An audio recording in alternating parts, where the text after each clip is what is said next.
disyariatkan kepada Bani Israel, termasuk dalamnya sunat, haramnya babi dan seterusnya. Tapi ini kemudian diragukan, dihilangkan kemudian ya apa yang menjadi ketetapan Tuhan. Apa yang diterangkan oleh Yesus, ikutilah segala perintah Allah, itu diragukan. Seakan-akan orang yang taat kepada hukum Taurat, di mana hukum Taurat adalah lambang perintah Allah, itu diragukan kebenarannya menuju kepada pengajaran menyembah Yesus yang katanya terkutuk, mati terkutuk di tiang salib karena justru untuk menebus dosa dengan cara dengan matinya dia kemudian ketetapan Tuhan itu terhapuskan. Nah, inilah yang kemudian diterangkan oleh Al-Quranul Karim 1400 tahun silam. Dzalika Isa bin Maryam qaulal haqqil ladzi fihi yantarun. Jadi kalau sahabat saya Pak Dokter bertanya, apakah Nabi Isa dan Yesus itu sama? Oknumnya sama. Tapi kemudian paradigma berpikir doktrin agama kita yang membuat yang membuat satu oknum ini menjadi dua. Demikian sementara Pak Dokter. Baik, terima kasih. Jadi yang mau saya tanyakan sebenarnya menurut Isa Al-Masih, menurut Quran Isa Al-Masih itu siapa? Dalilnya di mana? Menurut Bibel Yesus itu siapa? Dalilnya di mana? Jadi kita bicara fakta yang tertulis. Kalau tentang iman itu urusan belakangan. Isa Al-Masih di Al-Quran itu ada data-data yang tertulis dalil-dalil yang tertulis di mana. Pernah saya baca bahwa Isa Al-Masih itu menerima kitab Injil. Itu pernah di surat apa itu saya lupa, tetapi pernah saya baca itu di WA group. Tetapi karena terlalu banyak WA group itu semua saya hapus. Kalau saya tidak hapus, maka HP saya akan bisa penuh, bisa hang jadinya. Jadi itu. Jadi di grup itu saya pertanyakan, Isa Al-Masih itu katanya menerima kitab Injil. Pertanyaan saya di grup itu yang belum mereka tanya, yang mereka jawab, mana kitab Injil yang telah diterima Isa Al-Masih itu, Isa AS? Mana kitab Injil itu? Bagaimana proses Isa Al-Masih menerima kitab Injil itu? Terus kepada siapa kitab Injil itu diajarkan? Ada nggak manuskrip kitab Injil yang diterima Isa Al-Masih itu? Dan saya dijawab, mati dulu 3 hari 3 malam, baru bangkit, baru bisa mengerti. Itu jawabnya kepada saya. Jadi kalau kayak gitu diskusi kan nggak nyambung itu Pak Juma. Jadi katanya Nabi Isa menerima kitab Injil. Ini versi Quran. Jadi saya mau tahu data-data yang tertulis. Benar nggak Nabi Isa menerima kitab Injil itu? Kitab Injil itu di mana sekarang?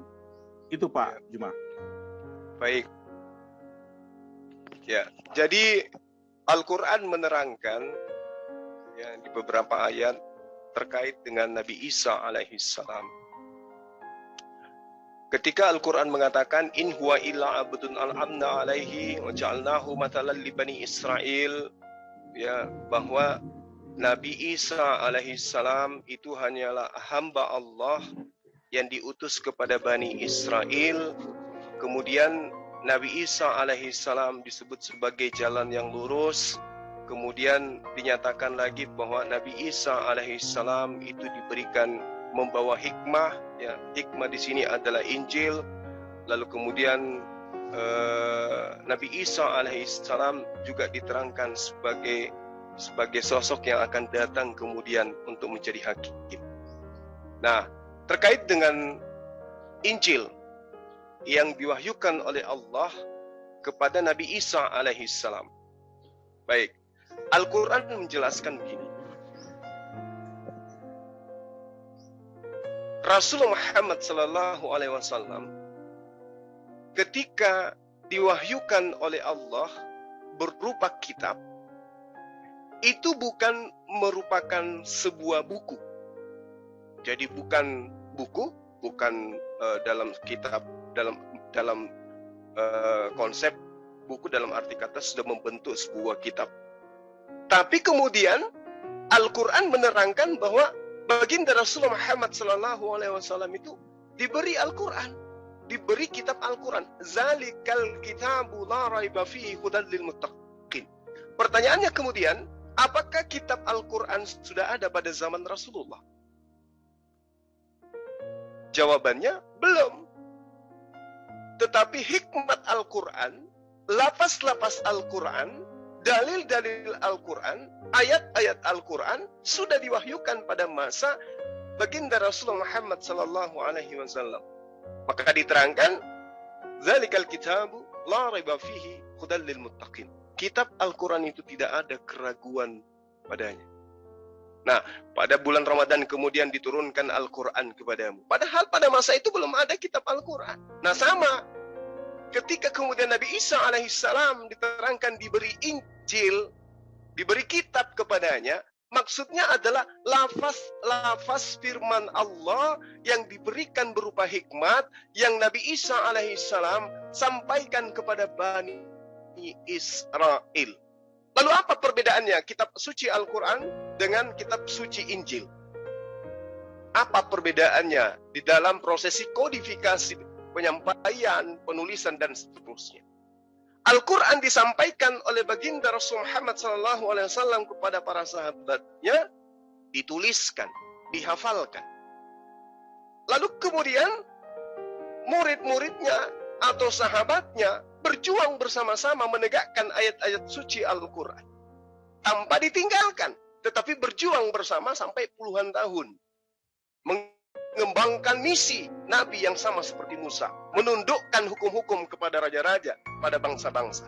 Perbedaannya kemudian dengan Nabi Isa alaihissalam, ketika dia datang kepada Bani Israel, hikmat kitab yang diberikan Allah kepadanya itu tidak dihafalkan dan juga tidak dibukukan pada masa itu.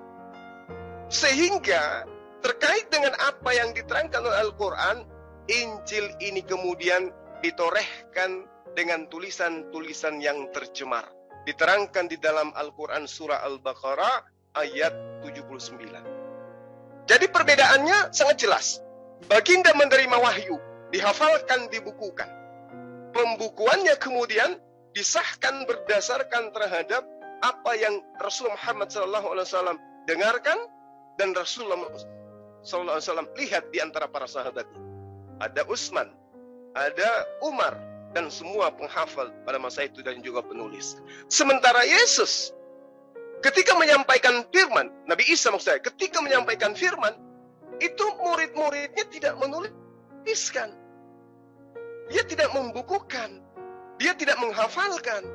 Sehingga hikmat Injil yang diberikan oleh Allah melalui perantaraan nabinya, yaitu Isa alaihissalam, ketika dibukukan kemudian tidak lagi melalui teropong langsung, filter langsung, atau meja daripada Yesus sebagai guru, sebagai nabi. Nah, itu yang menjadi, sehingga Al-Quran menjelaskan itu dalam surah Al-Baqarah ayat 79 yang saya sebutkan tadi. Kitab mana yang dimaksud? Inilah yang kemudian muncul. Sehingga mohon maaf kata kalau saya harus mengatakan bahwa kitab teman Kristen ketika diulas, kita cari benang merahnya antara penulis dan sumber, yaitu Yesus, maka tidak akan sampai kepada Yesus. Fawailul lilladzina yaktubuna al-kitaba bi'aydihim thumma yaquluna hadza min indillah. Jadi mereka oleh Allah, orang-orang ini celaka karena menulis sebuah buku dengan tangan mereka sendiri, kemudian ia katakan ini dari Allah. Nah, inilah yang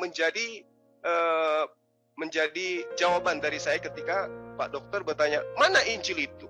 Injil itu ada, diwahyukan oleh Allah kepada Nabi Isa ada. Tapi Injil itu sampai kepada kaum tegar tengkuk, sampai kepada kaum yang menolak nabinya. Jangankan kitabnya, pengajarannya, hikmat Injilnya, nabinya saja ditolak, apalagi ajarannya. Sementara Nabi Isa alaihissalam itu tidak mampu kemudian menundukkan kaumnya pada masa itu, nggak mampu. Bahkan sampai kepada telinga kita Islam dan juga Kristen, Nabiullah yang datang kepada Yahudi itu disalibkan. Kalau di Islam kemudian diselamatkan, sementara di Kristen tetap mati terkutuk, lalu kemudian dibangkitkan menjadi Tuhan. sebagaimana yang diterangkan dalam Kisah Para Rasul 2 nomor 36. Nah, ini yang membedakan itu. Nah, lalu sedikit lagi, Pak Dokter, ketika kemudian Pak Dokter mengatakan, mana ada kayak begitu. Kami umat Islam tidak menolak kitab Anda. Dan tidak kemudian menerima sebagai firman Tuhan. Kami terima sebagai pemberitaan tentang kaum terdahulu. Kami terima. Tapi kami sama sekali tidak menerimanya sebagai firman Tuhan. Tapi kami terima sebagai karya tulis yang dituliskan dengan tangan sendiri, bukan berdasarkan pewahyuan dan ilham. Apa pembuktiannya? Coba kita lihat. Di dalam Yohanes 17 nomor 8, menurut orang yang disebut Yohanes, dituliskan pada abad pertama, konon ceritanya kayak begitu. Apa yang dituliskan? Oh, ternyata oknum ini menerima segala firman dari Tuhan. Lalu kemudian firman ini disampaikan kepada Bani Israel. Nah, kalaupun kami bertanya dengan pertanyaan yang sama, mana segala firman yang Yesus terima dari Tuhannya? Itu satu. Kedua, di dalam Kisah Para Rasul 7, coba kita lihat dalam Kisah Rasul 7. Apa yang diceritakan di sana? Di situ sangat jelas diterangkan bagaimana seorang murid Yesus yang bernama Filipus itu kemudian mengajarkan, Kisah Para Rasul 8 ya. Kisah Para Rasul 8, mudah-mudahan saya tidak keliru untuk yang kedua kalinya. Di situ diterangkan bagaimana sosok Filipus ini kemudian mengajarkan tentang hal yang disebut Injil. Jadi Injil tentang kerajaan Allah dan tentang nama Yesus Kristus, dan mereka kemudian si Filipus ini mengajarkan kepada orang-orang Israel pada masa itu. Jadi di Kisah Para Rasul 8 nomor 35 diterangkan begini, maka mulailah Filipus berbicara dan bertolak dari nas itu, ia memberitakan Injil Yesus kepadanya. Jadi Filipus memberitakan Injil Yesus kepadanya. Nah, sekarang muncul dikatakan, oh, Injil Yesus itu adalah berita gembira. Oke, itu adalah kabar baik. Oke. Nah, Injil yang dimaksud ini adalah firman yang diterima Yesus dari Tuhannya. Kalau kita mau melihat, itu mana? Kalau Al-Quran ada solusi. Al-Quran solusinya adalah orang-orang Yahudi menolaknya. Kedua, orang-orang Yahudi menuliskan sebuah kitab dari tangannya sendiri, lalu dianggap itu adalah pengajaran firman Tuhan. Nah, kalau Kristen, apa solusinya? Kristen solusinya kemudian salah satunya adalah Injil yang dimaksud itu adalah Injil yang dituliskan oleh Lukas, Markus, Matius, Yohanes, dan seterusnya. Tapi sangat disayangkan karena penulis-penulis ini tidak ada legitimasi dari Yesus. Saya kira begitu, Pak Dokter. Jadi kembali ke pertanyaan awal, Nabi Isa dan Yesus itu adalah oknum yang sama, yang membuat perubahan kemudian adalah doktrin agama. Pandangan pemeluk agama terhadap oknum yang satu ini. Demikian sementara. Baik, tentang Kisah Rasul 8 ayat 35 yang dikutip Pak Juma. Iya. Sebelum itu di ayat 30 kan sudah ada, sebelumnya Roh Kudus sudah berbicara kepada Filipus, jumpailah ada di sana sida-sida dari Ethiopia. Jadi saat itu di ayat 26, kemudian berkatalah seorang malaikat Tuhan kepada Filipus, katanya, bangunlah dan berangkatlah ke sebelah selatan menurut jalan yang turun dari Yerusalem ke Gajah. Jalan itu jalan yang sunyi. Ini masih malaikat yang ngomong. Ayat 27, lalu berangkatlah Filipus, adalah seorang Ethiopia, seorang sida-sida pembesar dan kepala pemerintahan serikat dan ke ratu negeri Ethiopia yang pergi ke Yerusalem untuk beribadah. Sekarang orang itu sedang dalam perjalanan pulang dan duduk dalam keretanya sambil membaca kitab Nabi Yesaya. Lalu kata Roh kepada Filipus, pergilah ke situ dan dekatilah kereta itu. Filipus segera ke situ dan mendengar sida-sida itu sedang membaca kitab Nabi Yesaya. Kata Filipus, mengertikah Tuhan apa yang Tuhan baca itu? Jawabnya, bagaimanakah aku dapat mengerti kalau tidak ada yang membimbing aku? Lalu ia meminta Filipus naik dan duduk di sampingnya. Nas yang dibaca itu berbunyi seperti berikut. Seperti seekor domba ia dibawa ke pembantaian, dan seperti anak domba yang keluh di depan orang yang menggunting bulunya, demikianlah ia tidak membuka mulutnya. dalam kehinaannya berlangsunglah hukumnya. Siapakah yang akan menceritakan asal-usulnya? Sebab nyawanya diambil dari bumi. Maka kata sida-sida itu kepada Filipus, aku bertanya kepadamu, tentang siapakah Nabi? Berkata demikian, tentang dirinya sendiri atau tentang orang lain? Mulailah Filipus berbicara dan bertolak dari nas itu dan memberitakan Injil Yesus kepadanya. Di situ perikopnya Pak Juma. Cuma sebelum sampai kita ke sini udah terlalu jauh kita bahas. Yang saya pertanyakan tadi, ada memang ayat Al-Quran yang mengatakan bahwa Nabi Isa itu menerima kitab dan yang menjadikan Nabi, tertulis di surat Maryam 19 ayat 30, dan Isa berkata, sesungguhnya aku hamba Allah, dia memberiku kitab Injil dan dia menjadikan aku Nabi. Yang mau saya tanyakan, kitab Injil yang diterima Nabi Isa itu adakah disimpan, adakah bukti autentiknya, atau adakah orang Muslim belajar itu mau saya tanyakan sebenarnya. Kalau ada, kalau nggak ada ya nggak usah dijawab Pak. Itu sebenarnya mau saya tanya, Injil yang itu apakah sama dengan Injil yang diterima oleh orang Yahudi? Itu maksud saya Pak. Bisa dijawab Pak? Baik. Jadi sekali lagi saya katakan, kalau Pak Dokter bertanya tentang Injil, yang saya maksud Injil di sini adalah sebuah hikmat pengajaran yang berupa wahyu yang diberikan oleh Allah kepada Nabi Isa alaihissalam. Makanya Nabi Isa alaihissalam menerangkan dalam surah Al-Maidah ayat 116, wa isqalallahu ya Isa bin Maryam a'anta qulta linnas takhizuni wa ummi ilahaini min dunillah. Apakah engkau pernah mengajarkan kepada mereka, jadikanlah aku Tuhan selain daripada Allah? Nah, apa yang diterangkan oleh Nabi Isa? Subhanaka ma yakunu li an aqula ma laysa li bil haqq. Nah, di sini Injilnya. Maha suci engkau ya Allah, tidak patut bagiku mengatakan apa yang bukan hakku untuk aku katakan. Jika aku pernah mengatakan, tentulah engkau telah mengetahui. Engkau mengetahui apa yang ada pada diriku. Apa yang ada pada diri Nabi Isa alaihissalam itu adalah hikmat Injil yang kemudian ditugaskan untuk disampaikan kepada Bani Israel. Apa buktinya? Diterangkan di ayat selanjutnya. Di ayat surah Al-Maidah ayat 117. Ma qultu lahum illa ma amartani bi.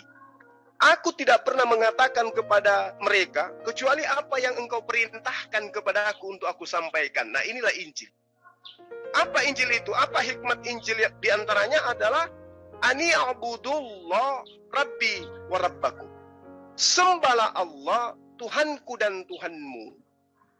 Dan aku menjadi saksi terhadap mereka selama aku berada di tengah-tengah mereka. Maka setelah engkau mewafatkan aku, engkaulah yang mengawasi mereka dan engkaulah yang menyaksikan atas segala sesuatu. Jadi Injil yang Anda tanyakan itu adalah sebuah hikmat pengajaran kepada Bani Israel. Di antara poinnya adalah sembahlah Allah, Tuhanku dan Tuhanmu. Tentang bukunya kemudian itu diterangkan di dalam surah Al-Baqarah yang tadi.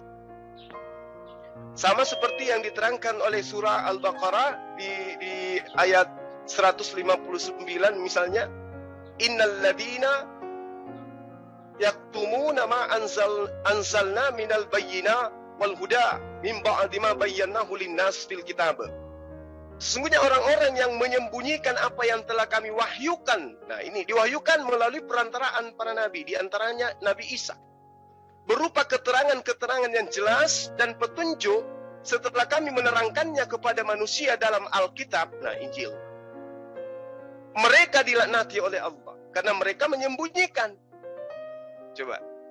Jadi Al-Quran menerangkan surah Al-Baqarah ayat 159, sesungguhnya orang-orang yang menyembunyikan apa yang telah kami wahyukan berupa keterangan dan petunjuk yang setelah kami terangkan di dalam Alkitab, mereka menyembunyikan itu. Sehingga Allah melaknati mereka.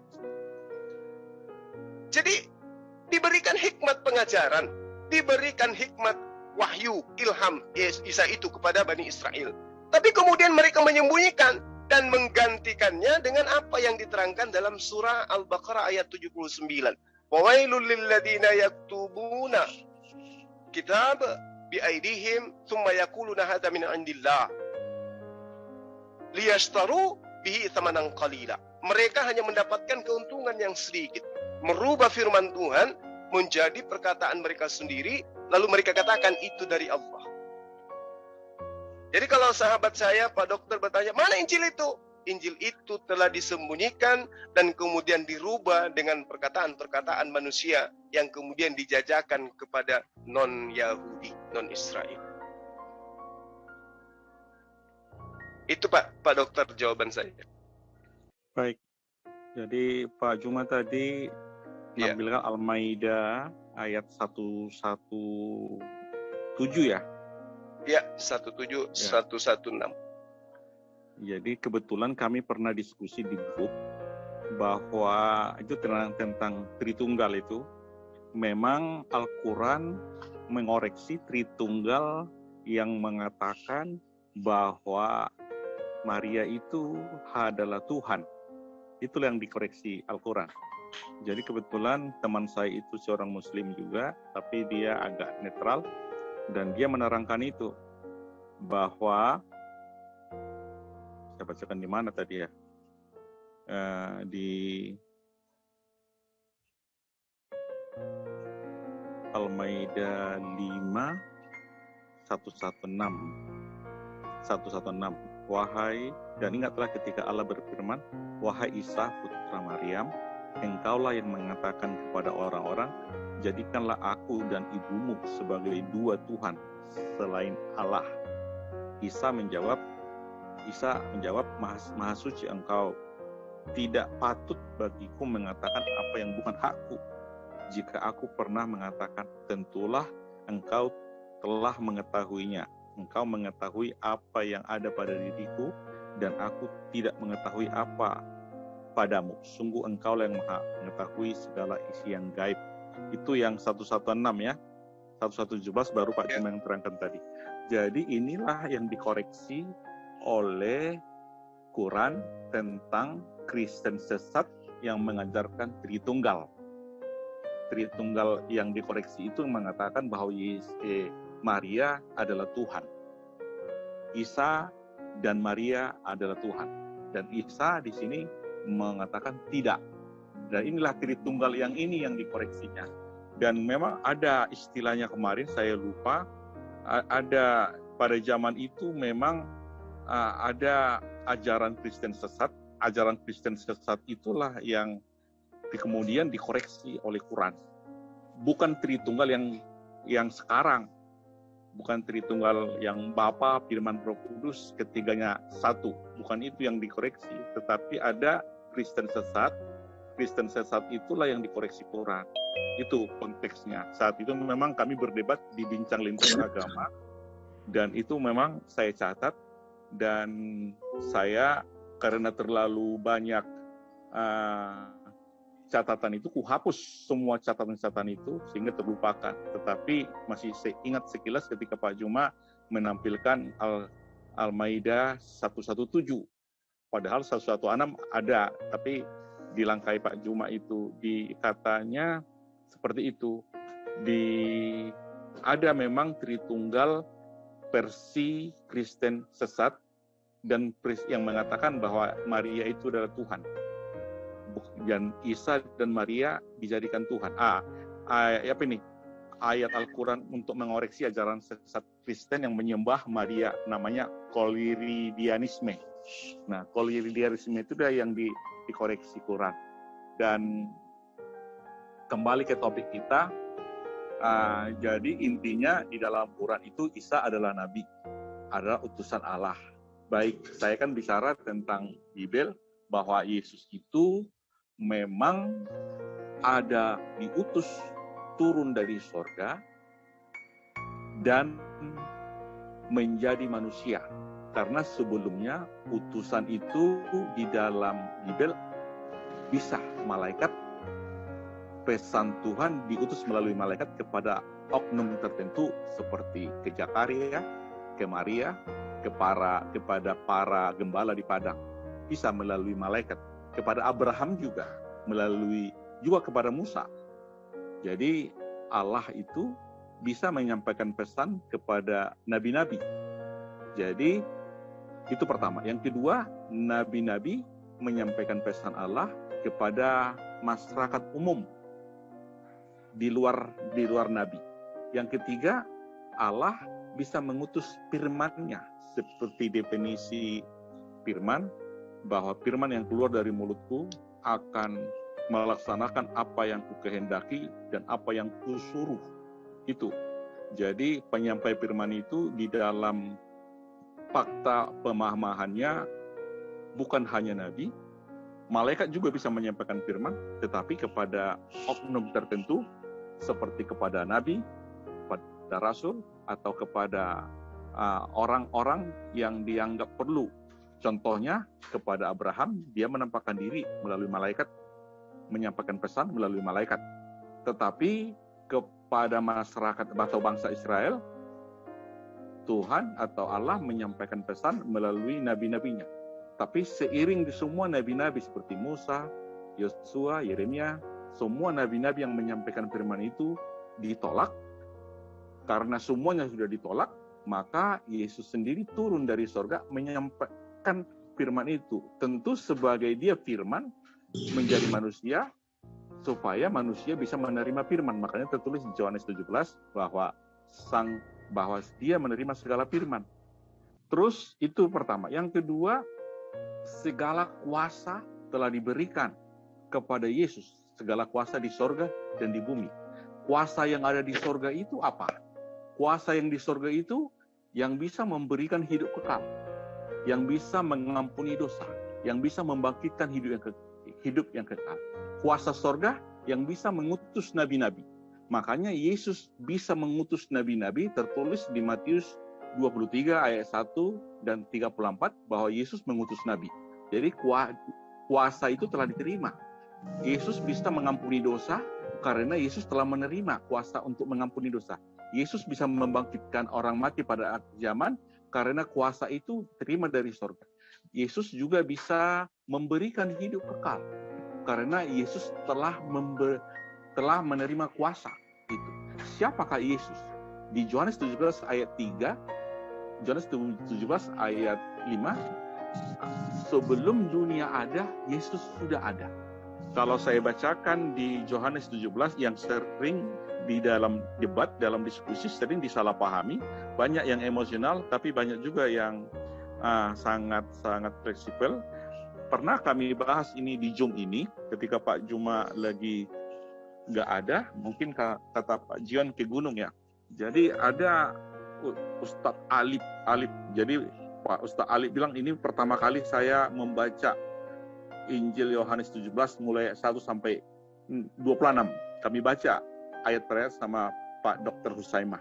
Jadi saya bacakan pertama di Yohanes 17 ayat 1. Demikianlah kata Yesus.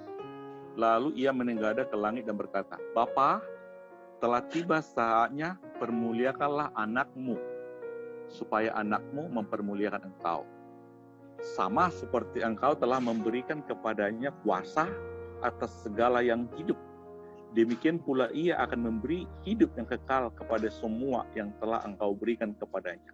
Inilah hidup yang kekal itu, yaitu bahwa mereka mengenal engkau, satu-satunya Allah yang benar, dan mengenal Yesus Kristus yang telah engkau utus. Aku telah mempermuliakan engkau di bumi dengan jalan menyelesaikan pekerjaan yang engkau berikan kepadaku untuk melakukannya. Oleh sebab itu, ya Bapa, permuliakanlah aku padamu sendiri dengan kemuliaan yang kumiliki di hadiratmu sebelum dunia ada.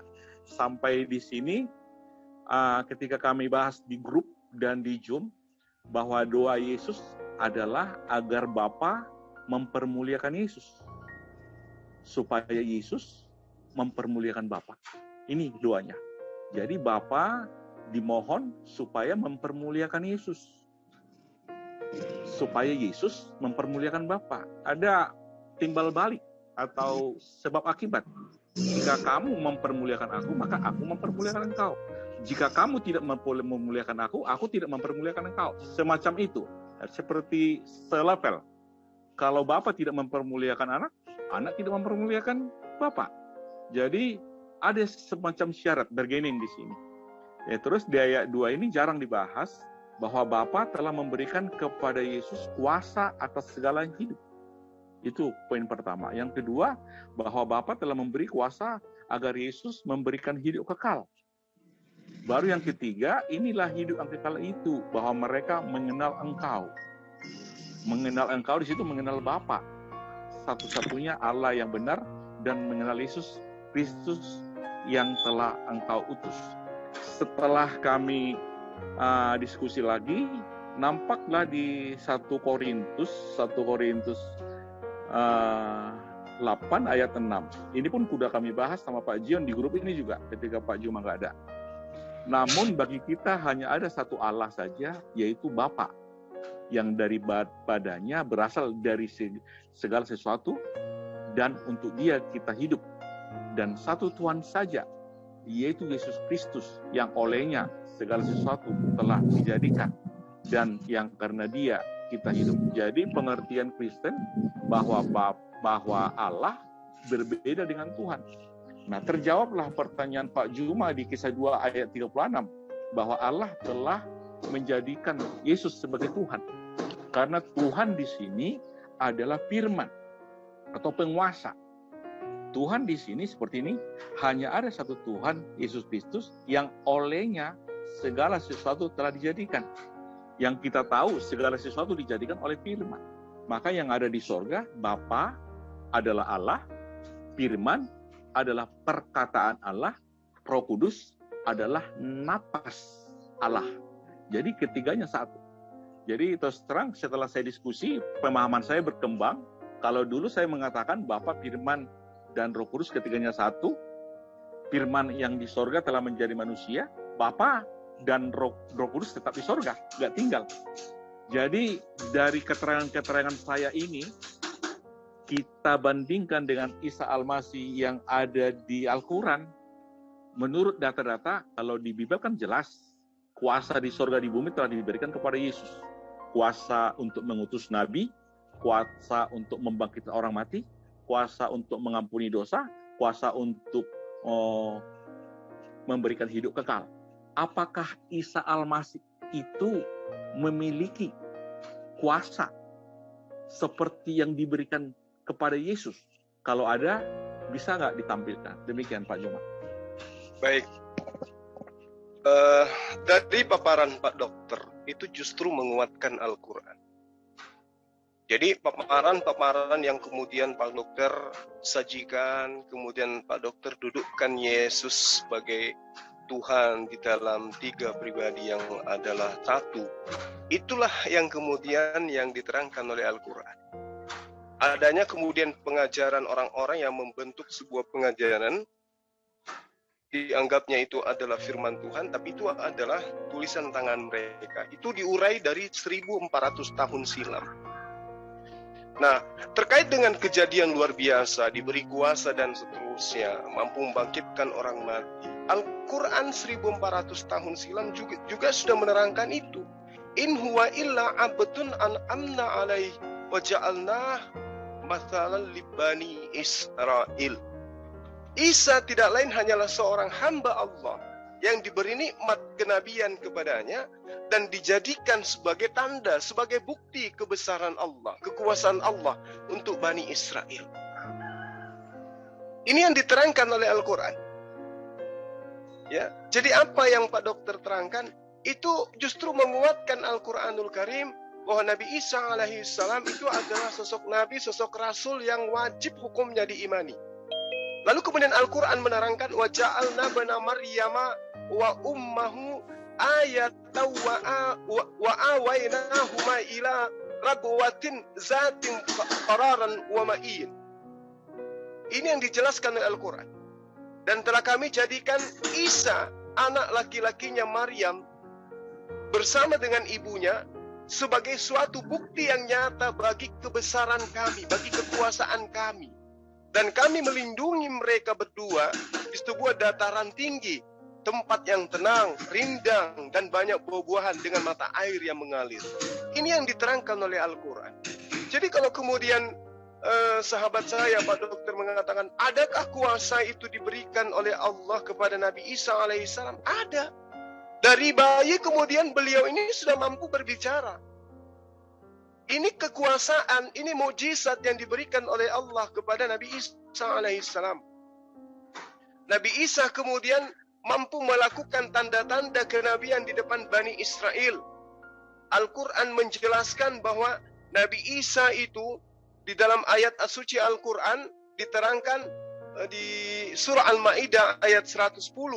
Di situ Allah mengatakan begini, dan ingatlah ketika Allah berfirman, wahai Isa, anak laki-lakinya perempuan bernama Maryam, ingatlah nikmatku kepadamu dan kepada ibumu, sewaktu aku menguatkan kamu dengan Rohul Kudus.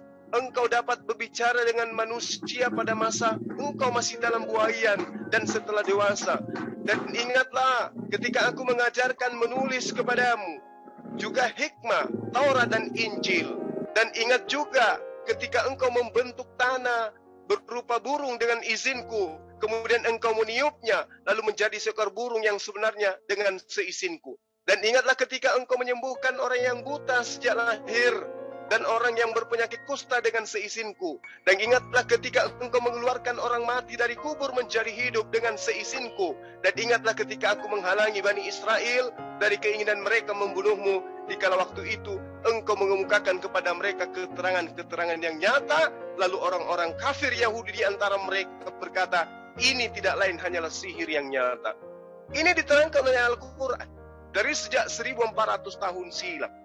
Baginda Rasulullah Muhammad SAW tidak pernah belajar Bible, tidak pernah belajar Torah, tidak pernah belajar Perjanjian Baru, tapi kemudian mampu menguraikan apa yang kemudian bisa dirasakan hari ini melalui Al-Quranul Karim, surah Al-Ma'idah ayat 110.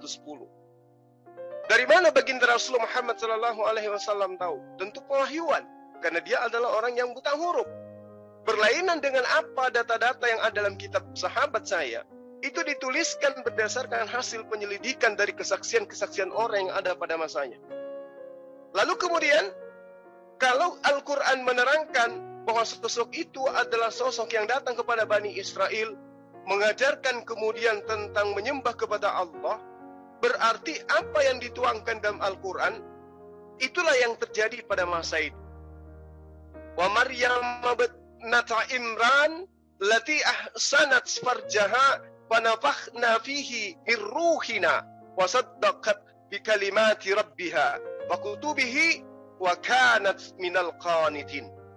Dan Maryam, putri Imran yang memelihara kehormatannya, maka kami tiupkan ke dalam rahimnya sebagian dari roh ciptaan kami, dan dia membenarkan kalimat-kalimat Tuhannya dan kitab-kitab Tuhannya, dan dia termasuk orang-orang yang taat. Siapa yang dimaksud? Nabiullah Isa alaihissalam.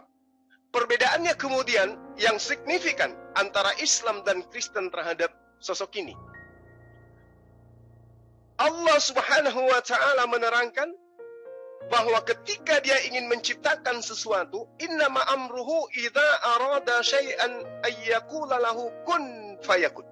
Maka Allah cukup mengatakan jadi, maka jadilah. Seirama dengan Yesaya 55 nomor 11, Mazmur 33 nomor 9.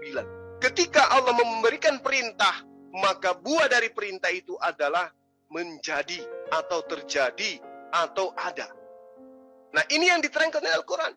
Oleh karena itulah kemudian kami umat Islam, ketika seorang wanita tanpa suami mampu hamil, itu adalah merupakan mukjizat.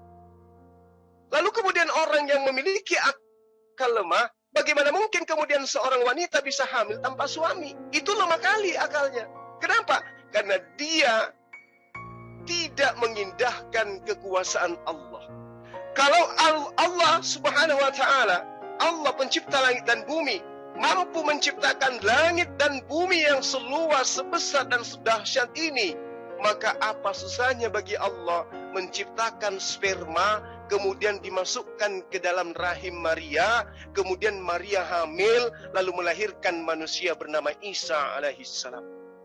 Kalau alam semesta aja bisa dicipta, apa sulitnya bagi pencipta menciptakan setitik sperma, lalu ditiupkan masuk ke dalam rahim Maria, lalu Maria hamil? Apa susahnya bagi Allah? Tidak ada. Oleh karena itulah kemudian bagi umat Islam, Nabi Isa alaihissalam hanyalah sosok Nabi yang diutus kepada Bani Israel untuk memperlihatkan kekuasaan Allah kepada Bani Israel. Namun lagi-lagi sang Bani tegar tengkuk menolaknya, lalu kemudian menciptakan sebuah doktrin dan dogma, sebuah agama. Maka lahirlah agama yang kemudian sahabatku anut hari ini. Jadi tidak ada susahnya bagi kami umat Islam untuk memahami Maryam seorang perawan, lalu kemudian Allah menciptakan sperma, setitik sperma hina, kemudian ditiupkan oleh Allah ke dalam rahim seorang wanita bernama Maryam, lalu hamil, lalu tercipta manusia. Tidak ada yang istimewa kemudian di situ melainkan daripada kebesaran Allah yang mampu menciptakan sperma tanpa harus melalui proses daripada alat vital laki-laki. Itu yang kami imani, karena kami mengatakan Allahu Akbar, Allah Maha Besar, Allah Maha Perkasa. Karena kebesarannya, karena keperkasaannya, mampu kemudian menciptakan sperma, lalu kemudian membuahkan di dalam rahim Maria, melahirkanlah seorang anak, namanya Nabi Isa alaihissalam. Demikian Pak Dokter. Baik, terima kasih. Jadi terima kasih buat informasinya, bahwa beberapa data-data yang di Bible itu mengerucut ada di Al-Quran. Misalnya bahwa Yesus itu turun dari surga, diutus menjadi nabi, sama-sama utusan. Walaupun utusan di Al-Quran hanya adalah penyampai firman Tuhan, sementara utusan di Bible bisa malaikat dipakai Tuhan untuk menyampaikan pesannya, menyampaikan firman-Nya, bisa nabi dan bisa firman-Nya. Itu bedanya. Terus tentang kuasa yang diberi ke surga tadi, bahwa Pak Jumat tadi sudah terangkan bahwa itu sudah diterangkan bisa membangkitkan orang mati. Bisa, ada kesamaan. Terus apakah Isa Al-Masih bisa mengutus nabi? Yesus di Matius 23 ayat 1 sampai 34 mengutus nabi. Apakah juga bisa mengutus nabi? Kalau ada datanya boleh ditampilkan. Apakah Isa Al-Masih itu bisa mengampuni dosa? Karena Yohanes 1 ayat 29 ini kisah Nabi Yohanes berkata, Yohanes Pembaptis berkata, inilah anak domba Allah yang menghapus dosa dunia. Apakah Isa Al-Masih juga bisa mengampuni dosa dunia? Kalau ada datanya berarti sama. Tetapi yang terakhir, apakah Yesus mengatakan, kepadaku telah diberi kuasa untuk segala yang hidup dan kuasa untuk memberi hidup kekal. Apakah Isa Al-Masih juga berkuasa atas segala yang hidup atau memberi hidup kekal? Itu aja Pak Juma. Ada nggak data-datanya di Al-Quran? Baik. Al-Quran menjelaskan di dalam dalam surah As-Saff, ya, As-Saff ayat, insyaallah di ayat 6. Bismillahirrahmanirrahim. Wa isqala Isa bin Maryam ya bani Israel inni Rasulullah ilaikum musaddiqan lima baina yaday minat Taurah wa mubasysyiran bi rasulin ya'ti min ba'dihi ismuhu Ahmad. Falamma ja'ahum bil bayyinat qalu hadza sihrun mubin. Ayat ini menerangkan bagaimana kemudian Nabi Isa menyeru kepada Bani Israel, wahai Bani Israel, sesungguhnya aku ini adalah Rasulullah, utusan Allah, ilaikum, atas kalian, untuk kalian, pada kalian, yang membenarkan kitab yang diwahyukan sebelumku, yaitu Taurat, dan memberi kabar gembira dengan datangnya seorang utusan yang akan datang setelahku, yang bernama Ahmad. Namun ketika Rasul itu datang kepada mereka dengan membawa bukti-bukti yang nyata, mereka berkata ini adalah sihir yang nyata. Pertanyaan Pak Dokter, apakah Nabi Isa alaihissalam kemudian mampu mengutus nabi, mampu mengutus malaikat? Nah, kalau ini yang menjadi pertanyaan, Al-Quran tidak menerangkan bahwa Nabi Isa alaihissalam mengutus nabi, mengutus malaikat. Dikarenakan karena Al-Quran itu tidak kemudian menjadi tolak ukur bahwa Al-Quran ini adalah kitab biografi yang menceritakan orang per orang dari A sampai Z. Kalau kemudian Al-Quran menceritakan bahwa Nabi Isa menciptakan kemudian burung seizin Allah, kitab terdahulu tidak menceritakan itu. Artinya bahwa tidak semua yang diceritakan kemudian kitab terdahulu lalu tidak diceritakan kemudian Al-Quran menjadi dasar pijakan menolak kemudian bahwa Al-Quran itu kalamullah. Begitu juga ketika ada kesamaan, bukan berarti kitab yang bukan kitabullah menjadi kitab Allah dikarenakan ada kesamaan dengan Al-Quran. Artinya bahwa kalau kita mengurai Al-Quran tidak menceritakan hal yang Pak Dokter ceritakan, bukan berarti Al-Quran itu kemudian bukan kitabullah. Disebabkan oleh karena Al-Quran tidak menceritakan orang per orang secara lengkap, karena Al-Quran bukan kitab yang dituliskan berdasarkan hasil penyelidikan. Tetapi Al-Quran diwahyukan hanya memberikan informasi hukum-hukum tentang apa yang menjadi kemaslahatan yang dibutuhkan oleh umat manusia. Jadi tidak dikatakan mengutus Nabi. Kalau kemudian ternyata betul Nabi Isa atau Yesus mengutus Nabi, lalu kemudian tidak diceritakan di dalam Al-Quran, alhamdulillah Al-Quran menerangkan bahwa beliau menjadi hamba dan menjadi tanda kebesaran Allah kepada Bani Israel. Kalau Yesus mengutus Nabi, mengutus malaikat, apakah itu kemudian membuktikan bahwa dia adalah Tuhan? Tidak sama sekali. Justru itu membuktikan bahwa dia adalah utusan Allah yang diberi wewenang kemudian berkarya di hadapan Bani Israel agar Bani Israel percaya kalau dia itu adalah Nabiullah, utusan Allah. Tapi faktanya Yesus, kata teman Kristen, ngutus Nabi, ngutus malaikat, ngutus ini, ngutus itu. Tapi pada tempat dia melakukan praktisi keagamaan, keyakinan, ajaran, tidak ada yang mengimani beliau. Muncul kemudian dari golongan di luar daripada orang-orang yang menjadi pengikut awal mula. Nah, pernah saya memberikan analogi yang sama. Ketika saya kemudian meminta kepada Presiden, Bapak Presiden tolong kirim ke provinsi kami seorang dokter ahli gizi, karena salah satu kabupaten di provinsi kami itu mengalami kekurangan gizi yang kemudian membuahkan banyak orang yang anak-anak yang sakit dan bahkan meninggal. Ketika kemudian saya minta ke Presiden, lalu kemudian Presidennya menyetujui, dokternya dikirim dari Jakarta ke Makassar, kemudian saya ke kabupaten, saya menerangkan, wahai Pak Bupati, saya mengutus dokter kepadamu. Itu bukan berarti yang mengutus adalah saya, tetapi yang mengutus adalah Presiden, di mana prosesinya saya yang meminta dulu ke Presiden, baru di ACC Presiden, baru saya utus kemudian. Begitulah Yesus. Dia menerangkan di dalam Yohanes 17 nomor 7. Mereka Bani Israel sekarang tahu bahwa apapun yang ada pada diriku, tolong digarisbawahi, semua itu berasal daripadamu.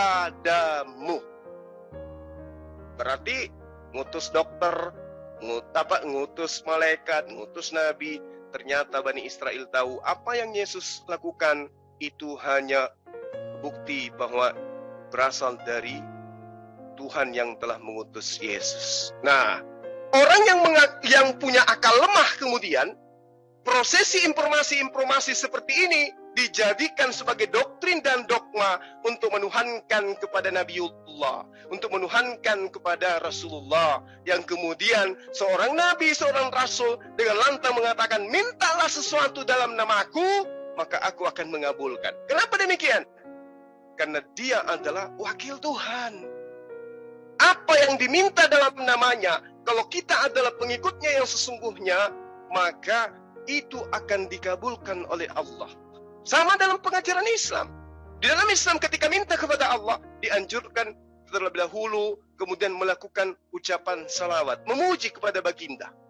Sama. minta kepada Allah, diawali dengan memuji kepada baginda Rasulullah Muhammad sallallahu alaihi wasallam. Ketika minta kepada Allah, diawali dengan menyebut nama Yesus alaihi salam. Tidak ada masalah di situ bagi orang-orang yang menggunakan akal sehat. Jadi apa yang Pak Dokter tanyakan, apakah beliau Nabi Isa alaihi salam mampu kemudian melakukan mengutus dan seterusnya? Di dalam Al-Quran hanya mengatakan Nabi Isa alaihi salam datang kepada Bani Israel, lalu kemudian berseru kepada Bani Israel, wahai Bani Israel, aku ini utusan Allah, aku ini Rasulullah ilaikum, inni Rasulullahi ilaikum musaddiqan lima baina yadai. Lalu kemudian dia menerangkan, akan datang setelahku seorang Rasul bernama Muhammad. Lalu kemudian orang-orang yang ada pada masa itu menganggapnya bahwa ini adalah sihir yang nyata. Sekira begitu, sahabat saya. Baik, saya tertarik. Apakah Isa Al-Masih di Al-Quran itu mengatakan akan ada Rasul yang datang setelah aku, yaitu Muhammad?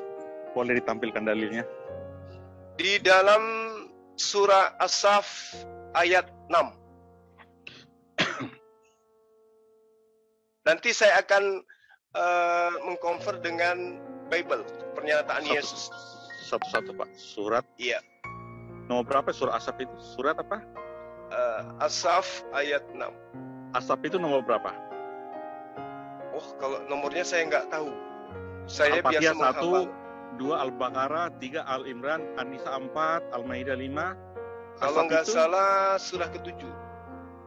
Ke-7 itu Al-A'raf. As-Saff. Saya nggak menghafal urutan surah.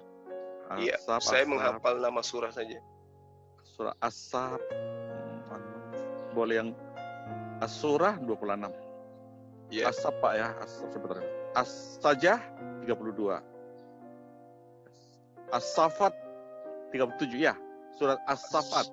As-Saff. 61, insya Allah 61. Makasih Pak. 61 itu 61. As-Saff 61 nomor berapa tadi Pak? Ya, As-Saff 61 katanya. Ya, 61 sampai 14. Nomor 6 ya? Iya. Dan ingatlah ketika Isa putra Maryam berkata, wahai Bani Israel, sesungguhnya aku utusan Allah kepadamu, yang membenarkan kitab yang turun sebelumku, yaitu Taurat, dan memberi kabar gembira dengan seorang Rasul yang akan datang setelahku yang bernama Ahmad Muhammad.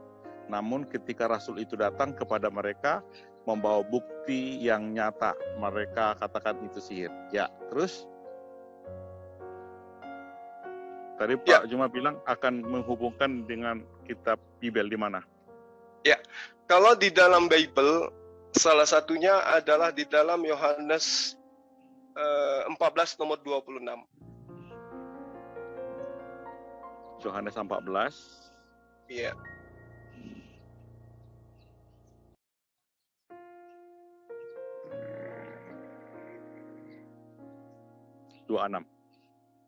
Tetapi penghibur, yaitu Roh Kudus yang diutus oleh Bapa dalam namaku, dialah yang akan mengajarkan segala sesuatu kepadamu dan akan mengingatkan kamu akan semua yang telah kukatakan kepadamu.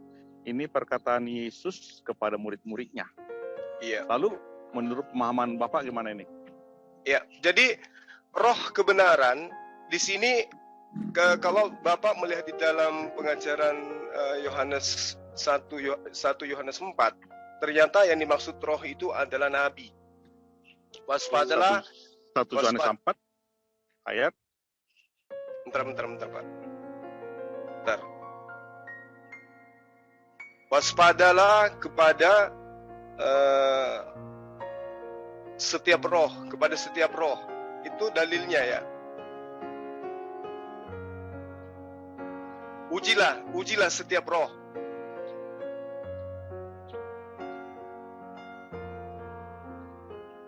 Satu Yohanes 4 ayat 3. Iya, coba. Setiap roh yang tidak mengaku Yesus tidak berasal dari Allah. Roh itu adalah roh antikristus.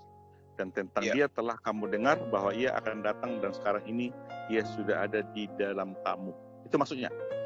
Iya, coba lihat di nomor satunya Pak, 1 Yohanes 4 nomor 1. Ternyata yang dimaksud dengan roh itu adalah nabi.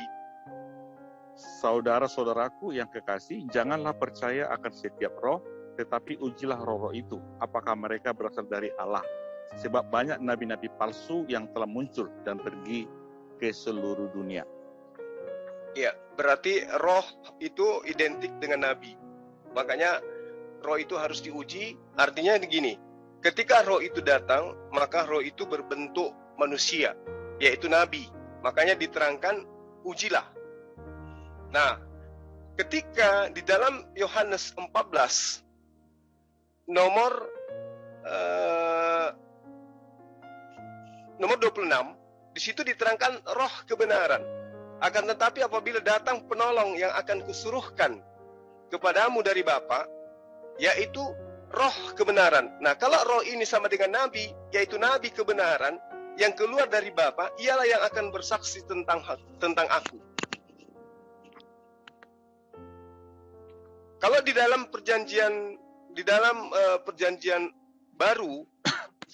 terjemahan baru, di situ diterangkan bahwa ketika roh kebenaran ini datang, maka ia akan berkata sesuai dengan apa yang pernah aku katakan kepadamu. Jadi dia akan mengatakan kembali tentang apa yang pernah aku katakan kepadamu. Jadi nabi ini, roh ini akan kembali mengajarkan tentang Yesus kepada manusia.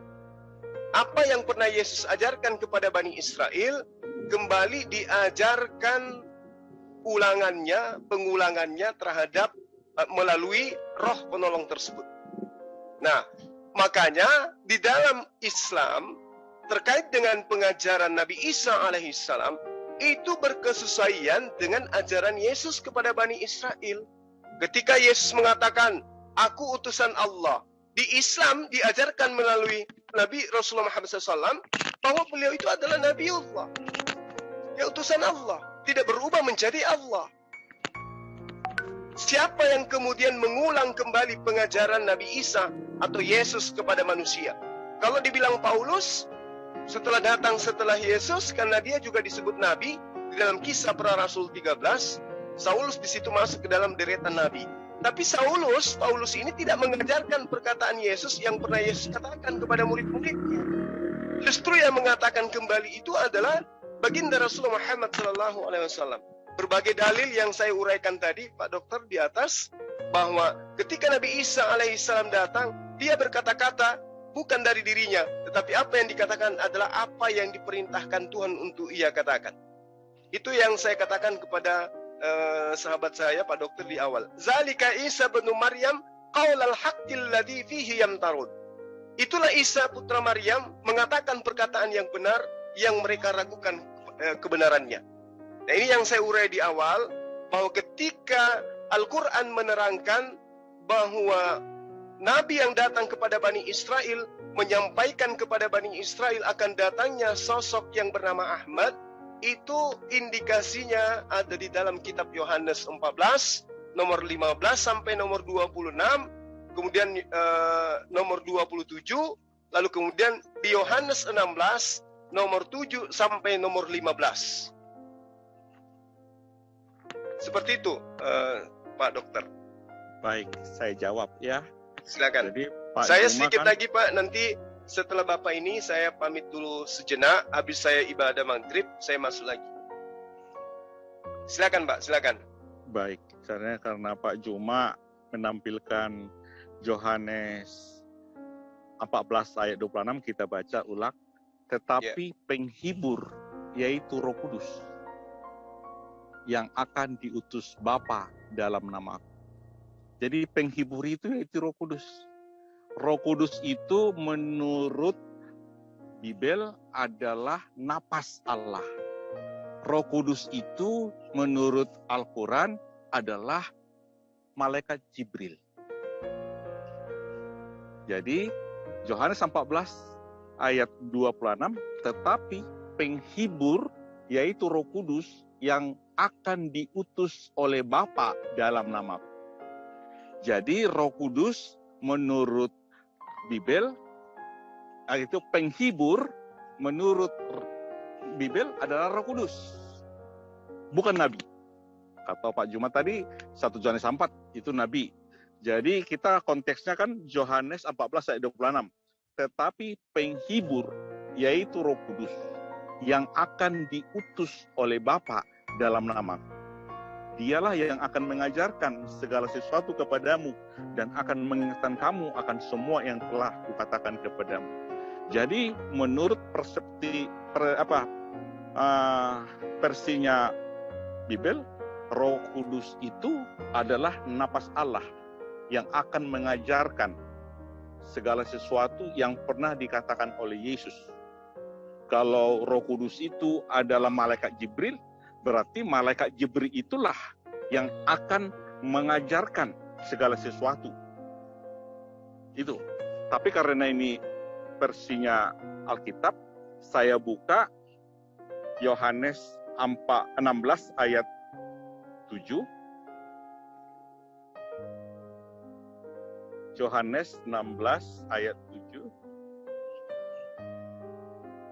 Namun benar yang kukatakan ini kepadamu adalah lebih berguna bagi kamu jika aku pergi. Sebab jika aku tidak pergi, penghibur itu tidak akan datang kepadamu.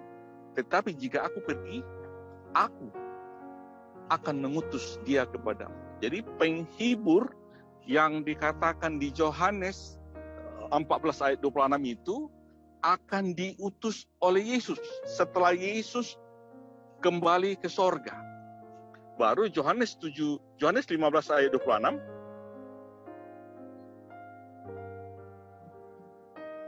Jikalau penghibur yang akan kuutus dari Bapa datang, yaitu Roh kebenaran yang keluar dari Bapa, ia akan bersaksi tentang aku. Jadi penghibur atau Roh Kudus itu yang bersaksi tentang Yesus. Itu konteksnya, Pak. Jadi pemahaman kita di sini berbeda. Kalau penghibur itu Roh Kudus, menurut Quran Roh Kudus itu Jibril. Baik. Kalau itu Pak ya. Jadi karena Bapak mau sholat, silakan. Ya, saya juga sedikit Pak sebelum saya pamit. Jadi Al-Quran itu menerangkan tentang roh. Ruh itu bisa berupa pertolongan Allah, semangat, kekuatan dari Allah. Di dalam Al-Quran disebut dalam surah Al-Mujadilah ayat 22. Roh itu bisa disebut sebagai makhluk yang diberikan pada penciptaan manusia.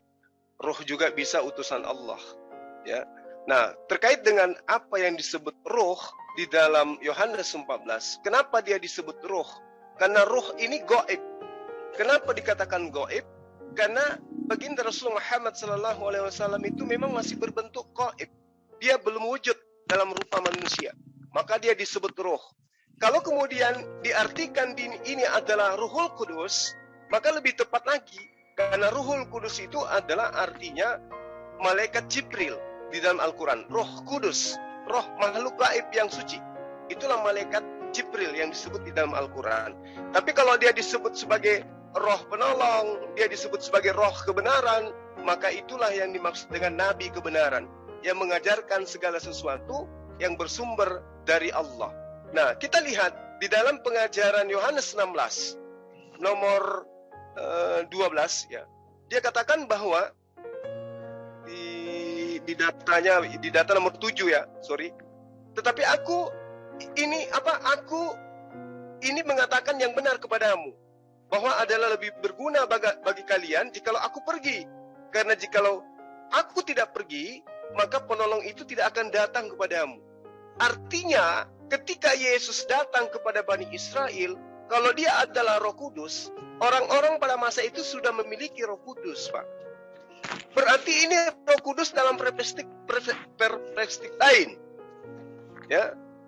Ini Roh Kudus dalam versi lain. Karena ini kalau Yesus tidak pergi, Roh Kudus ini tidak akan datang. Berarti Roh Kudus ini berbeda dengan Roh Kudus yang dipahami oleh orang Kristen.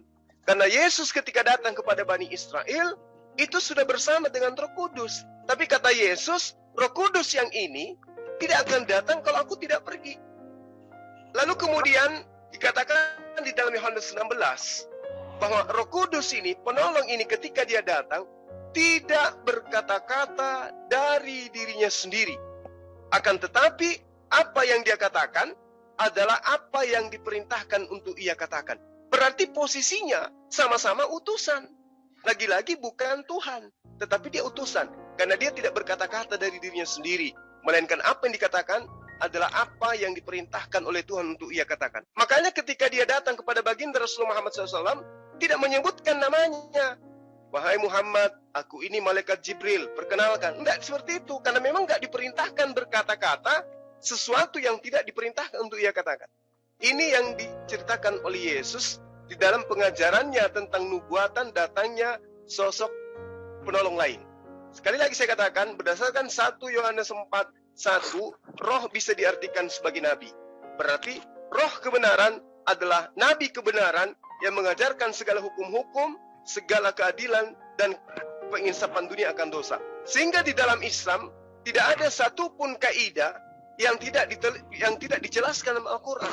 Mau bicara politik, bicara ekonomi, bicara ketatanegaraan, semua ada di dalam Al-Quran. Karena nubuatannya jelas akan menceritakan segala kebenaran dan keadilan.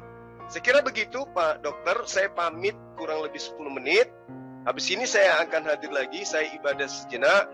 Mungkin silakan sahabat saya Pak Dokter tanggapi. Ada teman-teman muslim di sini yang akan mengganti saya sementara. Adinda Kores, Dinda Kores, atau yang lain? Bang Zainal, Bukti Indri. Ya Bang Juma, silakan Ya, dulu. silakan ditemani sahabat kita dulu terkait dengan pembahasan yang tadi, bincang-bincang ringan aja dulu. Saya pamit maghrib dulu karena ini udah lewat waktunya. Nanti kurang lebih 10 menit saya akan hadir kembali membahas tentang apakah Nabi Isa adalah Yesus. Dokter, iya, saya Bang pamit Sumber, ya. saya sebentar juga lagi ada ini kerjaan dikit, nanti bentar ya saya kembali. Baik. Pak Dokter, saya pamit sebentar aja. Habis itu saya Silakan, kembali Pak, lagi. silakan. Terima kasih. Selamat dulu nih Dr. Adi. Udah, gimana ceritanya kita? Kalau aku sih nggak bisa debat. Pak. Besok apa tugasnya? Oh ya, sama-sama itu semua lah ya. Pintunya kapan?